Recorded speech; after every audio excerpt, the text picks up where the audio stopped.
On va parler rapidement des noces de Cana. Je grandis dans l'église, j'entends parler de ce miraculeux. Et en grandissant, j'avais commencé à devenir assez dur. Je commençais à tomber dans le légalisme. Mon père me reprenait souvent, il disait « Timothée, t'es trop dur ». Ma mère était surprise, elle me dit « On t'éduque pas avec cette dureté-là ». Et un jour où je comprends, je dis « Comment ça se fait que Jésus, il ait fait ça ?» C'était pas nécessaire. J'attends de Jésus, il guérit des malades, des paralytiques, des aveugles, des personnes qui sont possédées, tout. Ouais, super, à quel moment changer de l'eau en vin, c'est un miracle qui...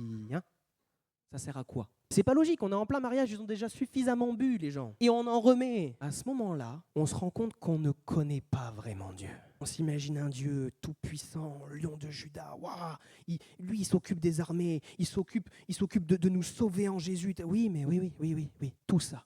Et c'est extraordinaire. Mais l'ADN de Dieu, c'est aussi de dire, les pauvres mariés, ils vont pas être bien s'il n'y a plus de vin. Ça va être une catastrophe.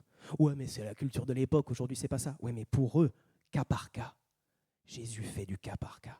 Jésus, à ce moment-là, il reflète l'ADN de Dieu. Et l'ADN même de Dieu, c'est de prendre soin de nous au cas par cas. Ce qui, aux yeux des hommes, c'est bon, ça va, c'est pas grand-chose, il y a eu suffisamment de vin. Non. Pour eux, ça a un prix. Pour eux, à ce moment-là, c'est une catastrophe. Mais si c'est une catastrophe à leurs yeux, ça l'est aussi pour Dieu. Il n'y a pas de grands ou de petits problèmes aux yeux de Dieu. Dieu veut faire du cas par cas. C'est ça l'ADN de Dieu. On ne connaît pas assez Dieu. Révèle-moi encore plus de choses sur toi. Je veux apprendre à plus te connaître parce que je n'ai pas envie de finir dur et de faire que juste prier pour des gens malades. Je veux aussi prier pour des situations, entre guillemets, qui paraissent quelconques.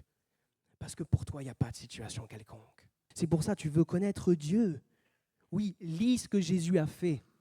Lis le comportement de Jésus. Son comportement, il est extraordinaire. Quand tu regardes l'attitude, ses actes, ses accomplissements, vraiment l'ADN de Dieu en Jésus. Tu contemples le vrai cœur de Dieu.